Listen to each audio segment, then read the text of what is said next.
Bismillahirrahmanirrahim. Alhamdulillahirabbil alamin wassalatu wassalam ala asyrafil anbiya'i wal mursalin wa ala alihi wa sahbihi ajma'in. Subhanaka la ilma lana illa ma 'allamtana innaka antal alimul hakim. Rabbi shrah li sadri wa yassir li amri wa hlul 'uqdatam min lisani yafqahu qawli. Amma ba'd. Alhamdulillah ala ni'matil Islam, alhamdulillah ala ni'matil iman, wa kafa biha min ni'mah.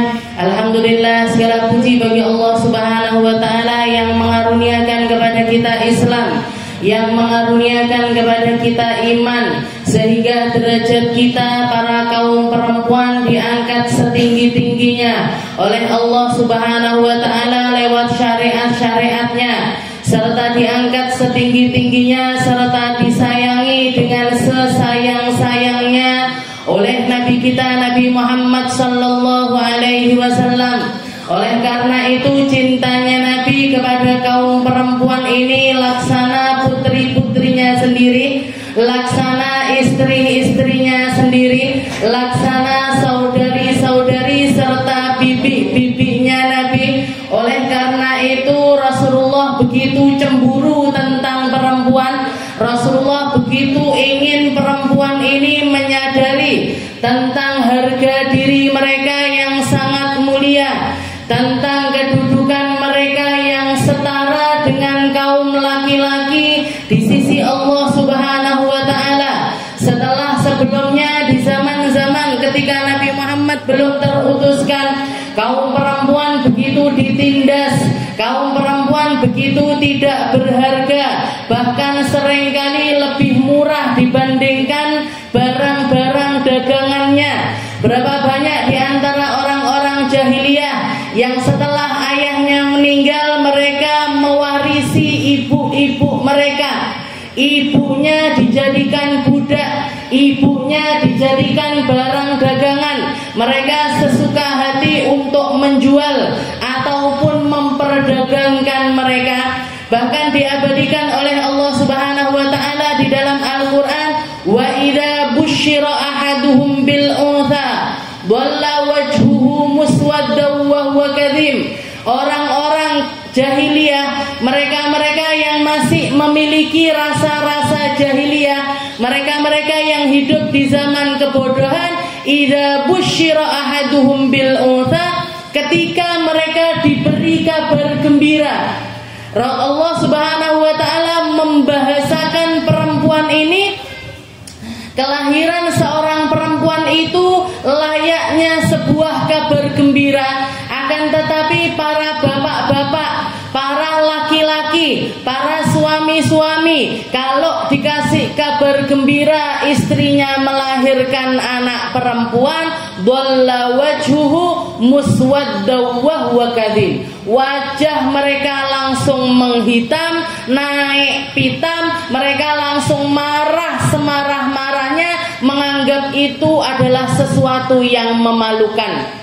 Bahkan banyak di antara mereka yang di rumah-rumahnya sudah menyiapkan tempat kelahiran, tempat melahirkan untuk istrinya, tapi di bawah kaki istri tersebut sudah digalikan lubang. Jadi begitu bayinya lahir ditampani sama ibu-ibu bidan, ditampani sama dukun-dukun beranak. Begitu ngelihat anak ini perempuan, ndak pakai mikir lagi, langsung dicemplungkan ke liang lahatnya waktu itu juga. Langsung dibunuh oleh bapak-bapak mereka. Seperti itu haliyahnya orang-orang jahiliyah. Seperti itu keadaannya orang-orang jahiliyah. Datang Nabi kita Nabi Muhammad sallallahu alaihi wasallam, bahkan sebelum beliau diangkat menjadi seorang nabi sekalipun, Allah Subhanahu wa taala mengaruniakan kepada nabi kita itu, Allah taala mengaruniakan putri-putri lewat pernikahan beliau kepada dengan Sayyidah Khadijah. Mulai dari putri pertamanya Zainab, diiringi dengan Ruqayyah, diiringi dengan Ummu Kulthum, diiringi dengan yang paling kecil dengan nama Fatimatuz Zahra. Disayangi sama Nabi, dicintai sama Nabi, dihormati sehormat-hormatnya oleh Nabi Nabi kita Nabi Muhammad sallallahu alaihi wasallam. Bahkan di dalam sejarah dituliskan Rasulullah semenjak lahirnya Fatimah Zahra, semenjak lahirnya Sayyidah Fatimah, setiap kali beliau melihat Fatimah datang, direntangkan tangannya, dibeleberne sorbannya, dipeluk, dicium di antara dua keningnya, dicium di antara kedua mata, di bagian dahinya Sayyidah Fatimah, dicium di kening tersebut. Sampai kapan? Sampai sudah menikah sekalipun, bahkan sampai Rasulullah sudah punya cucu sekalipun, beliau tetap memperlakukan Fatimah dengan cara yang semacam itu. Ada bu di antara kita yang bapak kita memperlakukan kita seperti itu? Ada bu di antara kita yang suami kita menyambut semacam itu? Yo bojoku teko ngaji tak paluke. Makanya belajar romantis itu nggak perlu dari drakor, belajar romantis itu nggak perlu lewat sinetron, belajar romantis itu nggak perlu lewat orang-orang masa kini, tapi cukup belajar kepada baginda kita Nabi Muhammad sallallahu alaihi wasallam yang dikatakan ketika menikah, ketika beliau menikah dengan Sayyidah Sofiyah, dan Sayyidah Sofiyah ini terkenal cantik luar biasa, cuman satu kekurangannya yang seringkali diungkit-ungkit oleh Sayyidah Aisyah, dikatakan Sofiyah itu cantik sempurna, cuman kurangnya gini katanya. Cuman kurangnya gini. Apa itu wahai Aisyah? Kurang dhuwur titik. Kurang tinggi sedikit. Kalau tinggi sedikit lagi sempurna kecantikannya Sofiyah. Itu katanya Sayyidah Aisyah.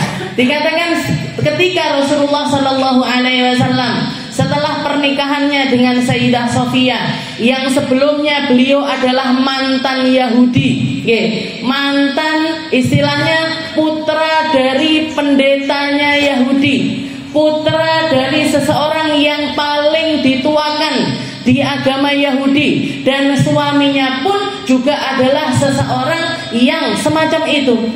Jadi abahnya pendeta, mantan suaminya juga pendeta, tapi Sayyidah Sofiyah memilih untuk memeluk agama Islam, yang akhirnya dinikahi oleh Rasulullah sallallahu alaihi wasallam. Dikatakan di hadapan halayak ramai, di depan seluruh sahabatnya Nabi, ketika Sayyidah Sofiyah mau naik ke atas ontanya, mau naik ke atas onta untuk ikut sama Rasulullah berangkat ke negeri Madinah, tidak nyampe. Padahal ontanya sudah duduk, padahal ontanya sudah merunduk, tapi masih belum nyampe juga. Maka Rasulullah langsung duduk, Rasulullah langsung duduk sambil ngangkat bagian lututnya. Beliau mempersilahkan Sayyidah Sofiyah untuk menjadikan lututnya Nabi ini pijakannya beliau untuk naik ke atas onta. Suaminya jenengan ngoten bu, putranya jenengan ngoten bu, istriku mau naik mobil dibuka lawannya, dipanasin mobilnya. Atau kalau naik motor niku cantik aneh belakang itu dibukakan, ngoten apa ning gone mobil sudah tin mandang mah tin mandang mah tin. Mana yang satu apa yang dua? Jadi kalau mau ngajarin putra-putranya jenengan jadi orang-orang yang romantis, jadi laki-laki yang bisa menghargai perempuan, jadi laki-laki yang ngerti seperti apa berlaku kepada ibunya, kepada saudarinya, kepada putri-putri mereka kelak. Kenalkan mereka dengan Nabi kita Nabi Muhammad sallallahu alaihi wasallam. PR-nya jenengan selesai. Kalau mereka kenal sama Nabi, mereka tahu gimana caranya jadi orang baik. Kalau mereka tahu tentang Nabi, mereka tahu seperti apa caranya berbicara baik. Kalau mereka kenal sama Nabi, kita tidak perlu was-was mereka mau tinggal di mana, mau kerja seperti apa, berkeluarga dengan siapa. Selama ada Nabi Muhammad di dalam hatinya, selama ada syariatnya Allah Ta'ala di dalam pikirannya, maka mereka akan jadi anak-anak yang aman. Mereka akan jadi anak-anak yang ngerti. Mereka akan jadi hamba-hamba Allah Ta'ala, penerus sujud-sujudnya jenengan, penerus sholat-sholatnya jenengan, penerus dari sedekah-sedekahnya jenengan, penerus dari kebaikan-kebaikan jenengan, yang semua pahalanya juga akan dikirimkan oleh Allah Ta'ala kepada ibu dan bapaknya mereka. Jadi tidak perlu khawatir, selama mereka jadi hamba Allah, selama mereka jadi jadi orang-orang yang kenal dengan Allah dan juga Rasulnya, mereka akan aman dimanapun mereka berada. Kita lanjutkan pembahasan kita, masih di dalam kitab Uqudul Lijan. Masih bab yang membahas tentang keluarga sakinah. Seperti apa menjadikan serta membangun keluarga agar menjadi keluarga-keluarga yang sampai ke surganya Allah, yang nyampe untuk menikmati kenikmatan-kenikmatan abadi, yang akan terbangun bukan cuman membawa nikmat di dunia, tapi juga membawa nikmat di akhiratnya Allah Subhanahu wa Ta'ala. Qala al-muallif rahimahullahu ta'ala wa nafa'ana bihi wa bi'ulumihi fid darain. Al-faslur rabi' fi hurmati nadhari rajul ila nisa'il ajnabiyyat wa aksu. Pasal yang keempat yaitu di dalam keharaman pandangan laki-laki kepada perempuan ajnabiyat, yang bukan mahram, ataupun juga sebaliknya. Ila an qala Rasulullah sallallahu alaihi wasallam, an-nadhrah sahmun masmumun min sihami iblis, faman tarakaha khaufan min Allah ta'ala a'tahu Allah ta'ala imanan yajid halawatahu fi qalbi. Rasulullah sallallahu alaihi wasallam memperingatkan kita tentang pandangan. Betapa menakutkannya pandangan. Betapa kalau kita tidak bisa jaga mata, semua kehidupan kita akan ikut porak-poranda. Betapa kalau kita tidak jaga apa yang kita masukkan lewat kedua bola mata kita, maka akan ada banyak kerusakan yang terjadi, utamanya di dalam hati-hati kita serta pikiran-pikiran kita, yang nantinya akan merusak seluruh kehidupan kita. Maka harus pinter-pinter. Apa yang kita lihat harus pinter-pinter. Apa yang kita subscribe, follow harus pinter-pinter, gitu. Karena sekarang ngelihat sesuatu tidak harus keluar rumah. Karena sekarang ngelihat sesuatu tidak harus pergi ke tempat yang jauh. Cukup nyalakan internet, cukup nyalakan data, jenengan akan bisa melihat seluruh dunia. Yang lagi tren di Amerika apa ya? Yang lagi hits di Korea apa ya? Yang lagi viral di negeri ini apa ya? Jenengan bisa jadi orang Malaysia meskipun tidak tinggal di Malaysia, gitu. Buktinya nopo? Semua bisa bahasanya upin-ipin. Tak nak lah. Bisa. Kenapa kok bisa seperti itu? Karena media. Semua mulai dari ibu-ibu sampai anak remaja sampai anak kecil. Kalau dulu di fotonya gini, sekarang gini. Dulu gini semuanya. Kalau tidak gitu gini. Sekarang gini. Efek nopo niku? Medsos. Kita bisa jadi orang Korea meskipun tidak tinggal di Korea. Kita bisa jadi orang Amerika meskipun nggak tinggal di Amerika. Kita bahkan bisa jadi orang kutub utara atau kutub selatan meskipun nggak tinggal di kutub Kenapa kok bisa seperti itu? Karena luasnya informasi, karena terbentangnya berita, karena luas serta meratanya segala macam informasi. Maka harus pinter-pinternya kita di dalam menjaga, harus kuat-kuatnya kita untuk ngasih benteng, untuk memberikan benteng kepada diri kita. Rasulullah Shallallahu Alaihi Wasallam ketika datang seorang perempuan mengatakan kepada Nabi, ya Rasul, inni imra'atun usra. Ya Rasul, saya ini perempuan yang seringkali kerasukan. Saya ini perempuan yang seringkali kena guna-guna. Katanya Rasulullah, kalau kamu sabar atas perkara tersebut, falakil jannah, kamu akan dapat surga dari Allah Subhanahu wa ta'ala. Maka perempuan tersebut mengatakan, bal asbir ya Rasul, saya akan memilih untuk bersabar ya Rasul, walakinni atakasyaf, tapi kalau ketika saya lagi kerasukan, kalau saya lagi dalam keadaan tidak sadar semacam itu, saya seringkali aurat ini tersingkap kemana-mana. Fad'uni alla atakasyaf, maka doakan saya agar aurat saya ini enggak gampang tersingkap. Maka didoakan sama Rasulullah Sallallahu Alaihi Wasallam. Maka semenjak saat itu beliau tetap sakit semacam itu. Mungkin kalau zaman sekarang dibilangnya sakit ayan atau sakit epilepsi dan lain sebagainya, dia tetap dengan keadaannya sakit yang semacam itu karena pengen nyari surga di sisi Allah Subhanahu wa ta'ala. Tapi satu perkara yang beliau minta dari Nabi, agar ketika sakit semacam itu auratnya tidak akan pernah tersingkap.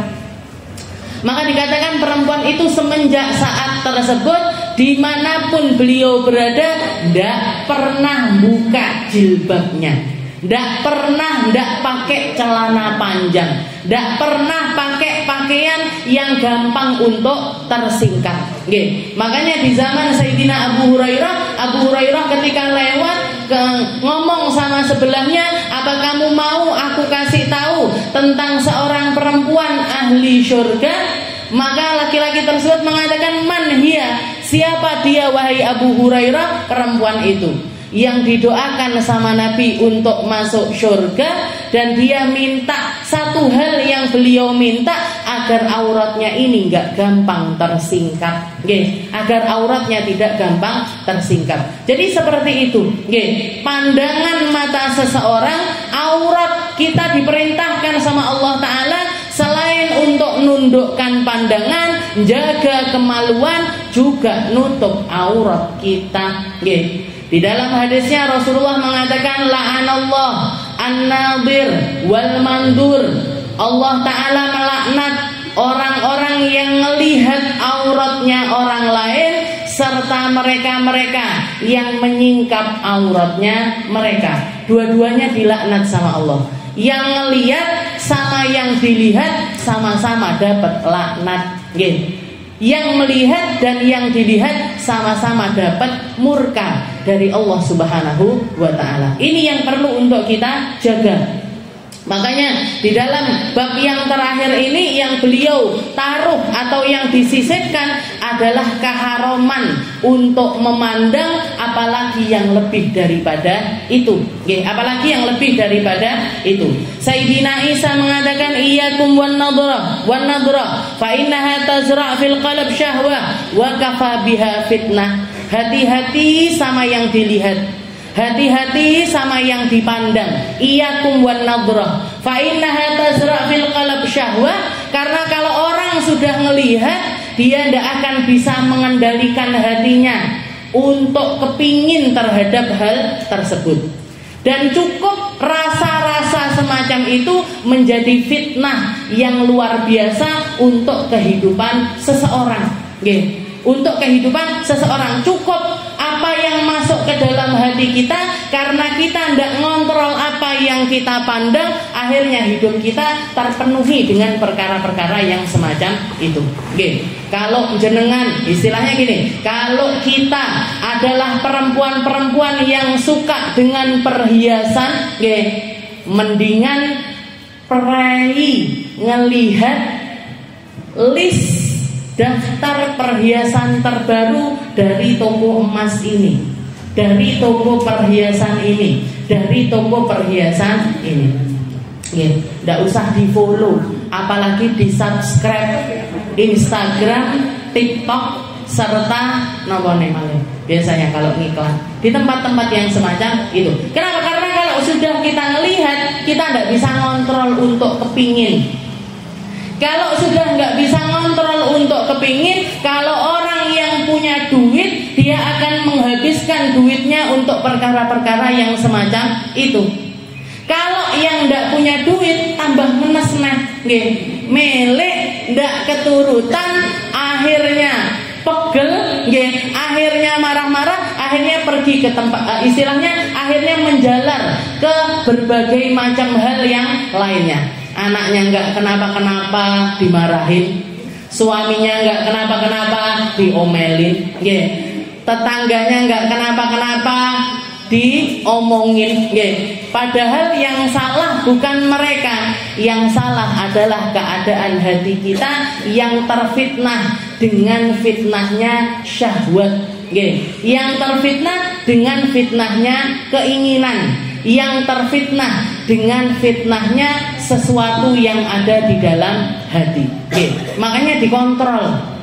Yang kita lihat apa, yang kita pandang apa, yang kita ikuti siapa, yang kita ikuti siapa, yang harusnya kita datengin, tempat-tempat yang bagaimana dan seperti apa, kita kontrol itu semuanya. Karena kalau sudah mandang, kita nggak bisa ngontrol apa yang masuk ke dalam hati kita. Makanya Sayyidina Isa mengatakan wa kafa biha syahwah. Cukup perkara tersebut menjadi fitnah bagi diri kita. Setelah itu diceritakan di sini tentang ceritanya Nabiullah Dawud. Di akhir qala Dawud li ibnihi Sulaiman alaihi wassalam. Seperti yang kita tahu, Nabi Sulaiman itu adalah putra dari Nabiullah Dawud. Jadi Nabi Sulaiman adalah nabi sekaligus raja, sekaligus pemimpin negeri. Abahnya juga seseorang yang semacam itu. Jadi Nabiullah Dawud adalah seorang raja, seorang panglima perang, seorang pemimpin negeri, punya anak Nabiullah Sulaiman, mewarisi ketakwaan abahnya serta kepemimpinan dari abahnya. Orang yang luar biasa kaya, orang yang luar biasa berharta, serta orang yang luar biasa berkedudukan. Satu-satunya manusia yang diberikan sama Allah Ta'ala harta duniawi sebanyak 1/4 dunia, diberikan khusus kepada satu orang, itu hanya terjadi kepada Nabiullah Sulaiman. Sebelumnya dan sesudahnya tidak pernah ada.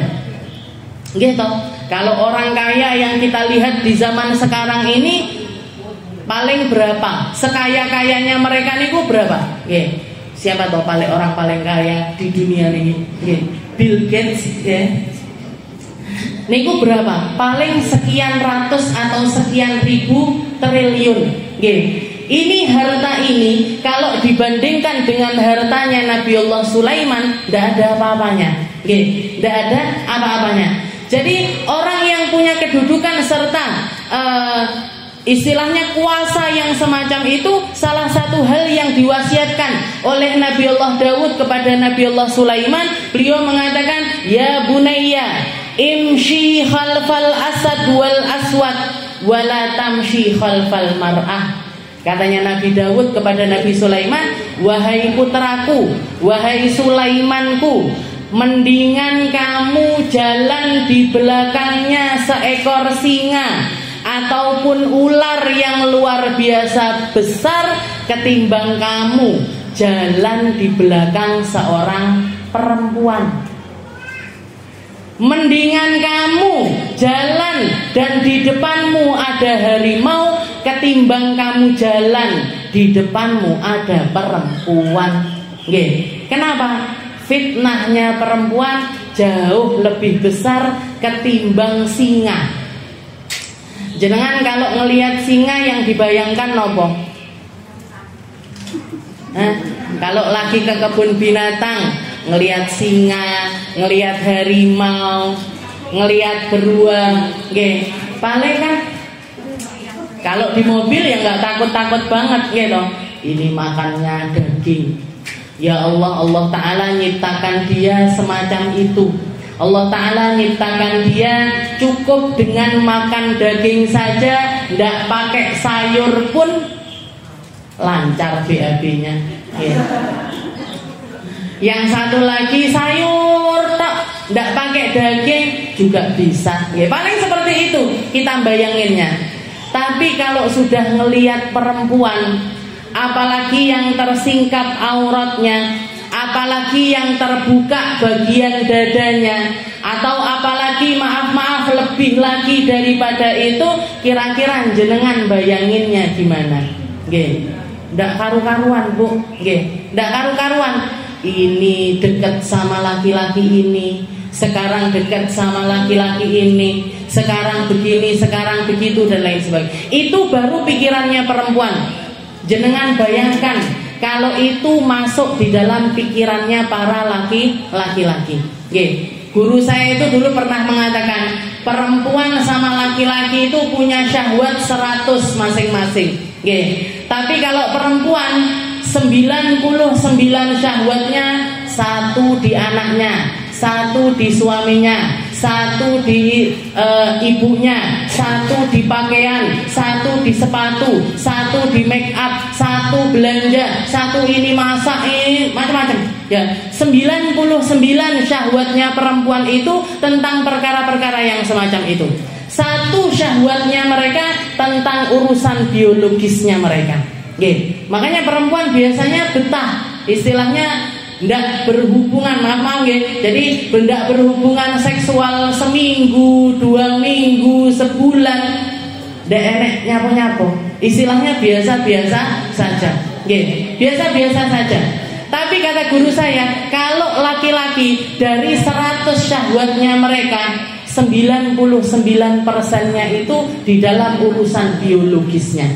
1 niki nyangkup anak, istri, ibu, baju, mobil, apalagi semuanya di dalam 1%-nya. 99%-nya itu ada di dalam urusan biologis mereka.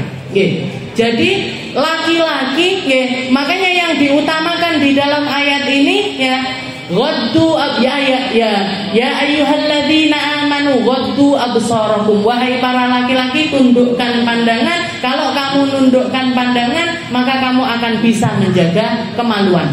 Baru setelah itu perempuan, baru setelah itu perempuan. Ini Nabiullah Daud mengatakan kepada Nabiullah Sulaiman, ya Sulaiman, ya bunayya, wahai putraku, mendingan kamu jalan di belakangnya singa ataupun ular berbisa ketimbang kamu jalan di belakangnya seorang perempuan. Perempuan itu dari depan penuh fitnah, dari belakang juga penuh fitnah. Sampai dikatakan oleh Nabi Muhammad, perempuan itu kalau lagi jalan ada laki. Jadi kalau laki-laki melihat perempuan dari depan, setan akan menghiasi bagian depannya mereka sehingga mereka akan terfitnah.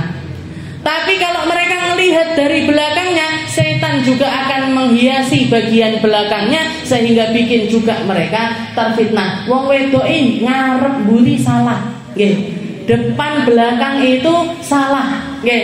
Makanya saya kemarin ketika ada yang WA, ketika ada satu orang, ibu-ibu WA saya entah dari daerah mana, karena nomor aja keluarnya, nanya sama saya, Ustazah, saya ini baru mulai istiqomah untuk ngaji.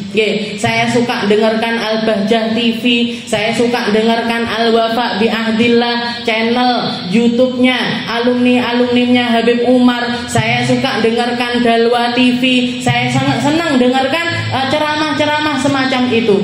Tapi ini kan momennya sekarang 17 Agustusan, gitu. Semua orang bikin lomba-lomba, bikin perayaan, bikin ini itu dan lain sebagainya. Kebetulan di kampung saya itu yang punya tanah lumayan luas itu rumah saya.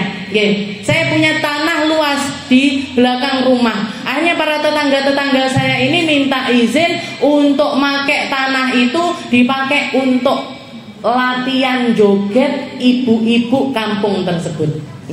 Dangdutan, koploan dan lain sebagainya. Gimana ini Ustazah? Apa saya ikut dapat dosanya? Apa saya ikut dapat istilahnya dosa karena minjemkan rumah saya? Karena kalau kita lihat perempuan itu kan nggak usah joget aja sudah penuh fitnah. Apa neh joget bergetar dari atas sampai bawah. Dilihat dari belakangnya getar, dilihat dari depannya juga getar. Salah kabeh pokoknya. Perempuan ini kalau sudah seperti itu nggak ada yang benar. Nggak ada benar-benarnya sama sekali. Akhirnya saya bilang, Bu, mohon maaf, istilahnya gini. Saya itu belajar fikih lama, saya belajar qawaid fikih, saya belajar usul fikih. Di dalam keilmuan fikih itu ada satu undang-undang yang seringkali harus menjadi patokan di dalam berdakwah. Katanya para ulama, daf'ul mafasid muqaddamun ala jalbil masalih. Orang untuk ngangkat sesuatu yang buruk itu selalu lebih diutamakan ketimbang nyari sesuatu yang baik. Ketimbang nyari sesuatu yang baik. Saya kasih contoh gampangnya. Jenengan pagi-pagi mau berangkat ngaji, istiqomah ngaji di Majelis Khadijatul Kubro. Tahu-tahu ketika mau buka pintu rumah, suaminya jenengan sesek.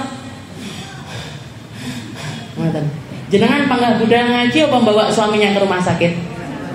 Bawa suaminya ke rumah sakit lah.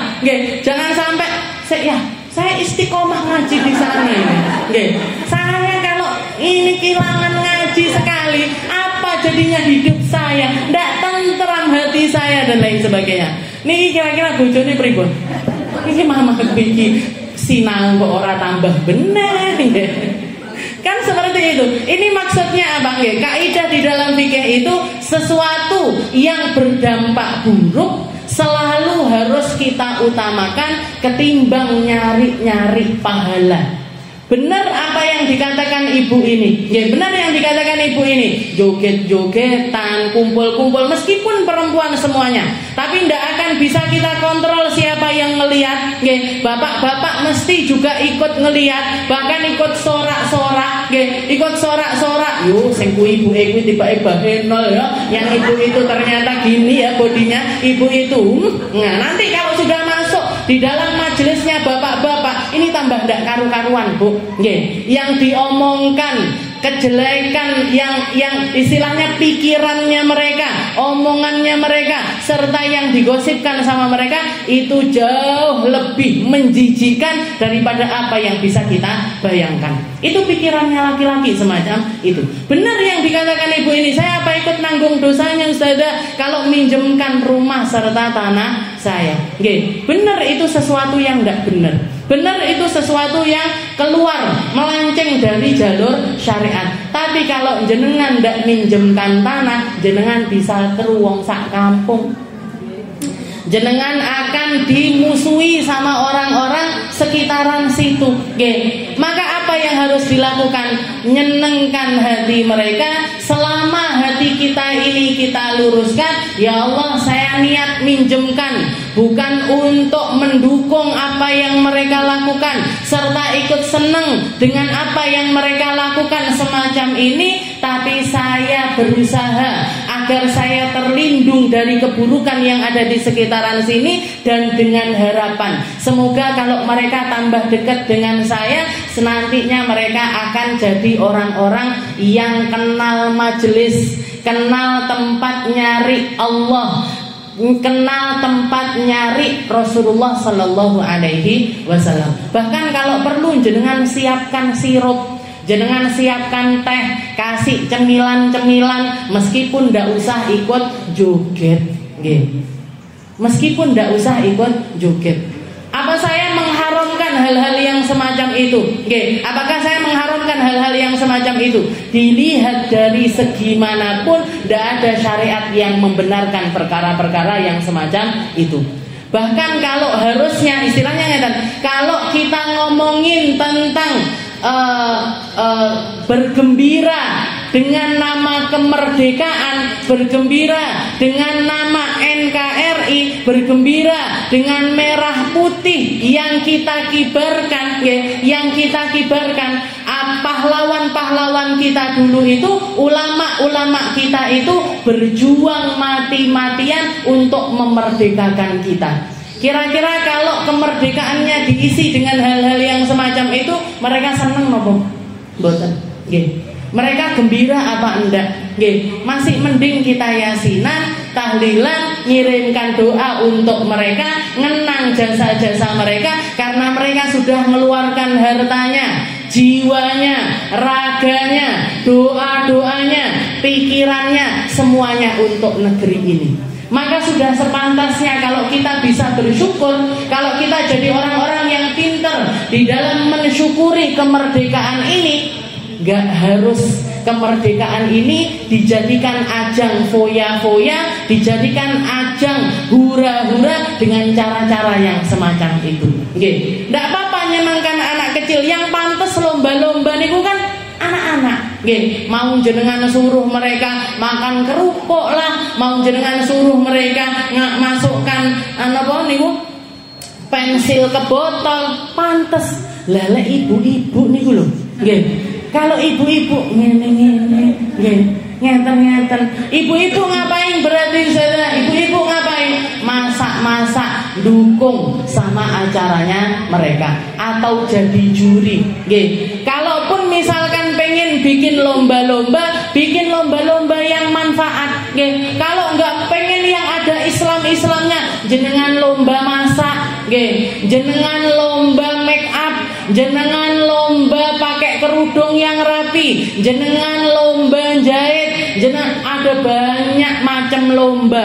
Bahkan kalau perlu lomba nyuntik, belajar sama Pak Dokter gimana caranya nyuntik. Oh, ibu ini yang benar caranya nyuntik. Itu yang bawa manfaat.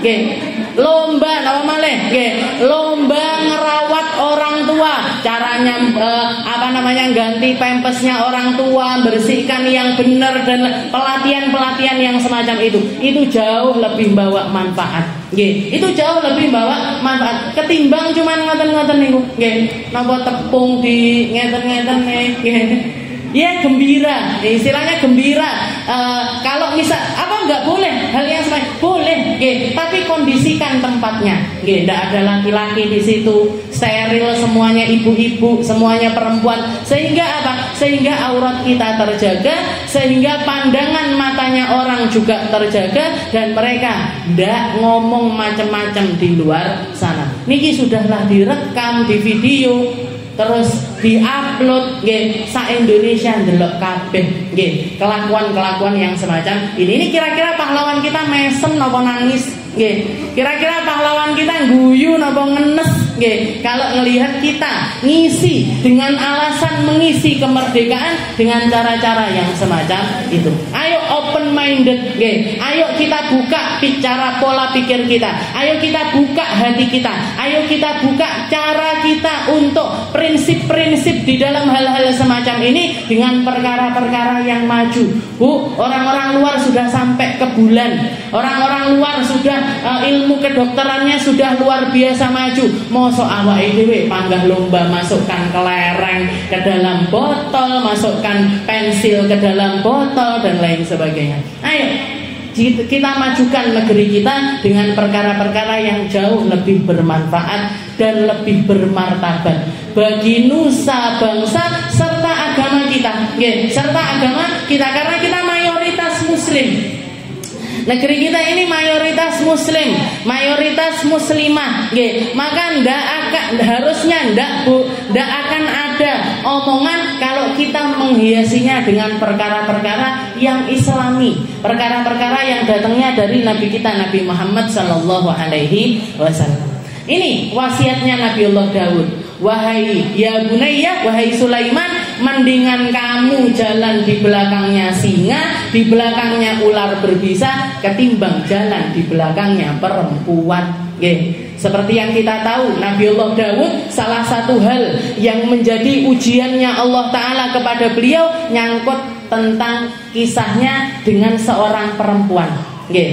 Jangan pernah ceritanya macam-macam, tapi rata-rata penuh dengan kebohongan. Yang Nabiullah Daud senang sama istrinya, bawahannya, akhirnya bawahannya disuruh pergi perang, mati di medan perang, lalu istrinya diperistri sama Nabiullah Daud. Itu semuanya adalah perkara-perkara yang bohong.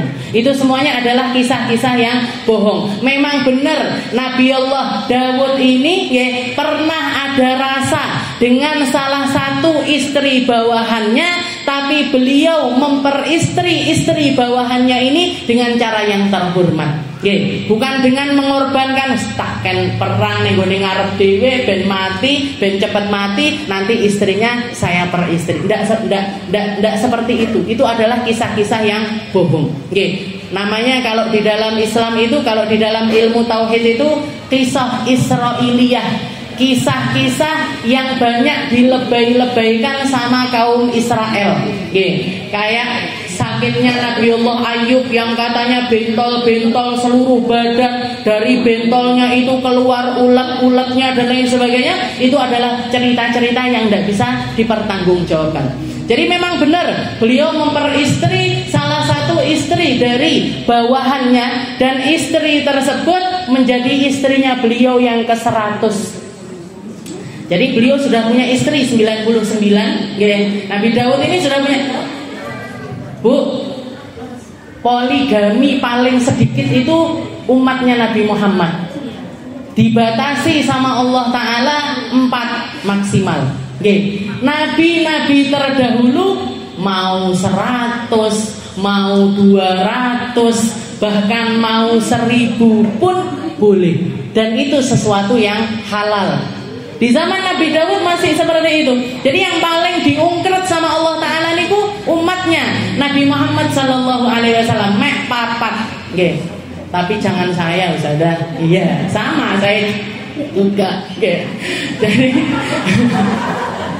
Jadi umatnya Nabi Muhammad tok yang istilahnya sama Allah Ta'ala diizinkan maksimal adalah 4. Punya istri itu maksimal 4. Nabiullah Daud ketika memperistri mantan istri dari salah seorang bawahannya, itu menjadi penggenap dari istrinya beliau yang ke-100.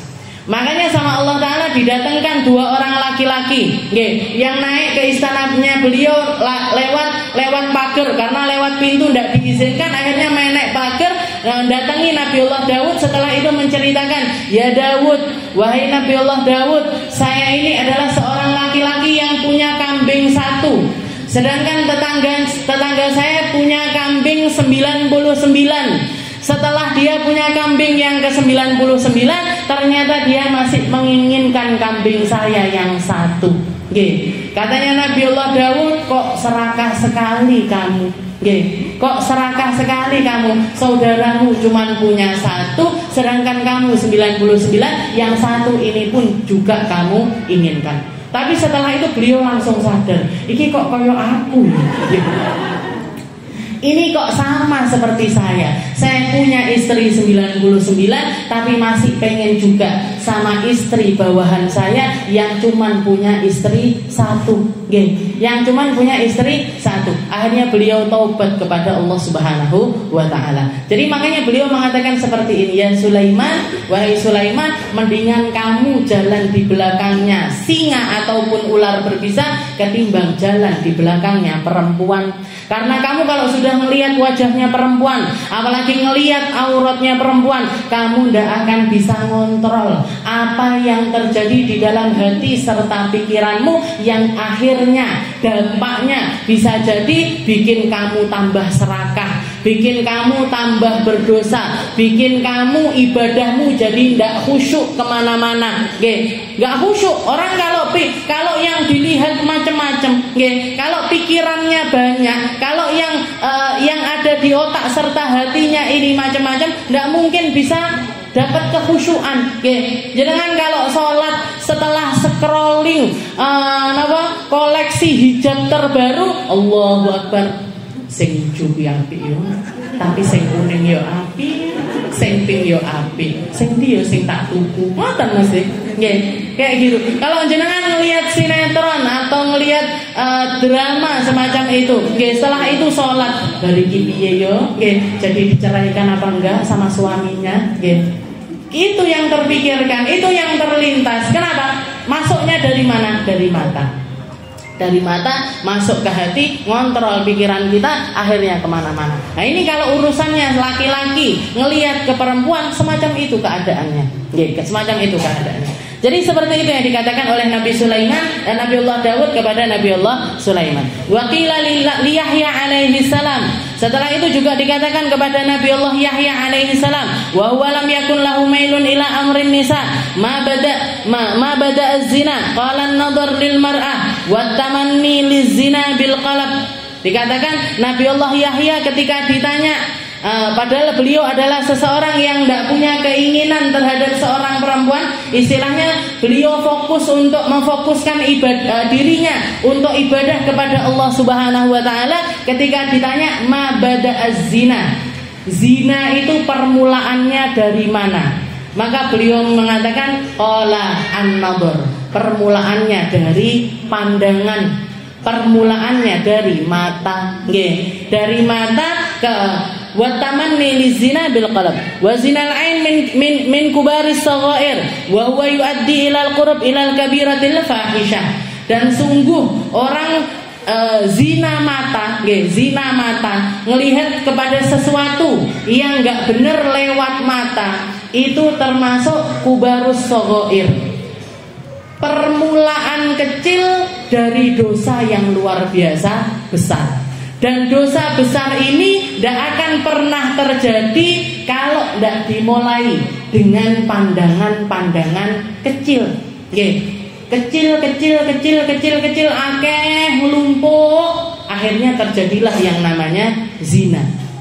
Terjadilah yang namanya zina. Gak mungkin orang datang baru kenalan, tahu-tahu yuk zina yuk, gak mungkin. Yuk kita nyewa hotel, nggak mungkin.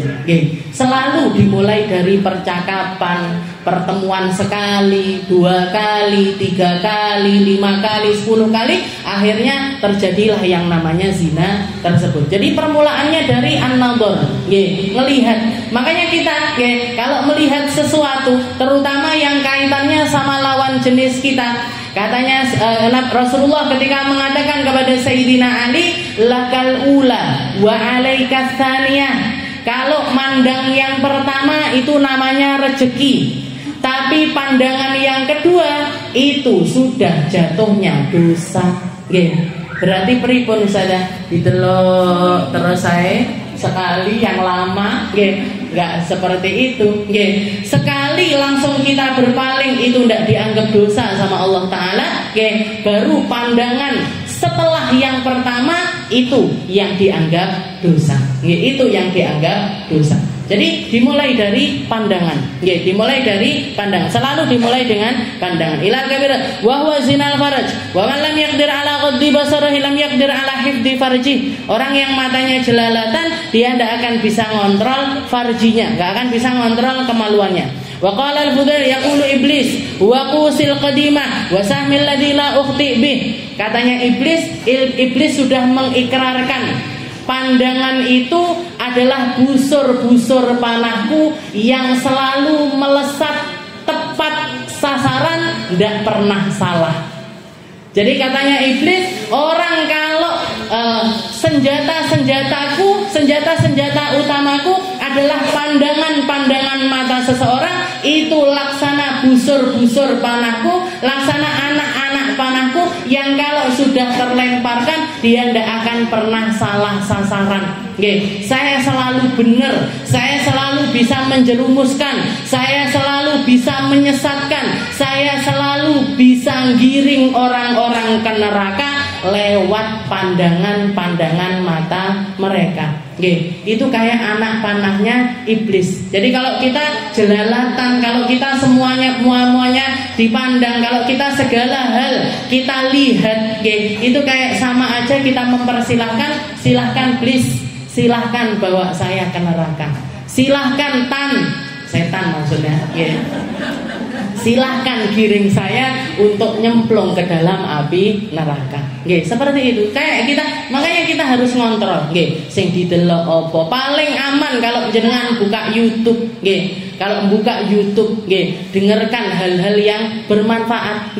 Mendingan jenengan ngelihat niku acara masak-masak. Tapi yang masak ibu-ibu loh, jangan bapak-bapak. Yang masak ibu-ibu. Channel YouTube-nya masak-masak apa? Channel YouTube-nya jahit-jahit. Yang jadi hobinya jenengan apa? Kalau enggak gitu, ceramah-ceramah. Dan ceramahnya Ustadz gimana? Nah, ini ceramah Ustadz. Kalau jenengan ngelihat atau istilahnya dengarkan ceramahnya Ustadz, ini yang harus ditanya, ini hati kita. Jenengan pilih Ustadz ganteng apa pilih Ustadz tidak ganteng?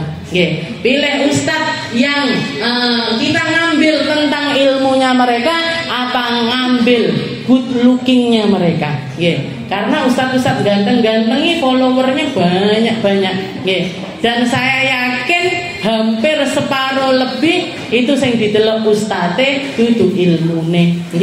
Bukan istilahnya ustadznya, bukan ilmunya. Kalau masih ada kesempatan, istilahnya kalau ada jalan kita untuk belajar lewat perempuan, belajar aja lewat perempuan. Walaupun tidak dilarang kita belajar dari para laki-laki. Karena niku wau, rasane laki-laki sama rasanya perempuan itu beda.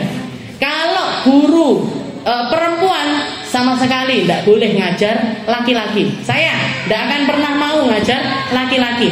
Saya nggak akan mau kajian bapak-bapak kultum 7 menit Ustazah Aminah, tidak mau saya. Jadi istilahnya kalau bapak-bapak silahkan belajar sama ustaz. Tapi kalau ibu-ibu, jangan mau belajar sama ustazah atau sama ustaz, silahkan. Tapi yang harus istilahnya yang harus digarisbawahi, hati saya bagaimana ketika belajar sama ustaz ini. Hati saya bagaimana? Hati saya seperti apa? Kalau ada yang mengganggu, maka cari aman aja. Cari dari ustazah. Wa qusil qadimah wa sahmil ladzi la ukhti bih. Nah, ini sumpahnya iblis. Itu adalah anak panahku yang enggak akan pernah meleset ketika saya lemparkan. Kulul hawadith mabda'a minan nadar wa ma'dumun nar min mustasghari syarari wal mar'u mada ainin yuqallibuha fi ayunin aini mauqufun ala al-khatari. Insyaallah kita lanjutkan di pertemuan kita yang selanjutnya.